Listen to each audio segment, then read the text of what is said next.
अशाच ताज्या व महत्त्वाच्या घडामोडी जाणून घेण्यासाठी आमच्या महाराष्ट्र समाचार न्यूज चॅनलला लाईक, सबस्क्राईब व शेअर करा। आमची मागणी आहे यूएस ट्रेडचे आहे जे मोदी सरकारने लागू केलं आहे। त्यांनी शेतकऱ्याचं कंबळ या ठिकाणी मोडलेलं आहे। कायम त्या मोदी सरकारने त्या ट्रम्प तात्याच्या याच्यात जाऊन त्यांचं सगळं शब्दात ऐकून त्यांनी कायम त्यांचं शेतकऱ्यांचं नुकसान केलेलं आहे। आणि आज आमचा 7वा दिवस या ठिकाणी आहे। आम्ही या ठिकाणी 7 दिवसापासून सत्याग्रह करत आहोत।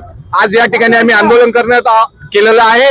आज शेतकऱ्यांच्या विरोधात जे यांनी यूएस मध्ये जे ट्रेड जे सुरू केलेलं आहे, जे करार केलेला आहे, हा रद्द करण्यासाठी आम्ही युथ काँग्रेस या ठिकाणी आंदोलन करण्यात येतो। आमची मागणी राहील की या ठिकाणी जे शेतकऱ्याला जे यूएस चे ट्रेड त्या ठिकाणी त्यांनी मंजूर केलेला आहे, जे त्यांनी करार केलेला आहे, तो तात्कालीन रद्द करावे ही आमची या ठिकाणी मागणी आहे शेतकऱ्यांची। संदेश काय देण्याचा आम्ही शेतकऱ्यांचा या ठिकाणी संदेश दिला। या ठिकाणी तुम्ही बघू शकता बाजरी दुधाचे भाव सुद्धा वाढत नाहीये। बाजरी, मक्का असेल, या ठिकाणी गॅसचा विषय असेल, अनेक या ठिकाणी प्रलंबित शेतकऱ्यांचा विषय आहे।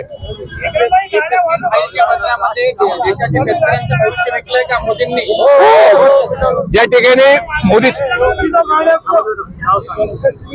मी विश्वास विलास सावतळे, जिल्हाध्यक्ष, छत्रपती संभाजीनगर।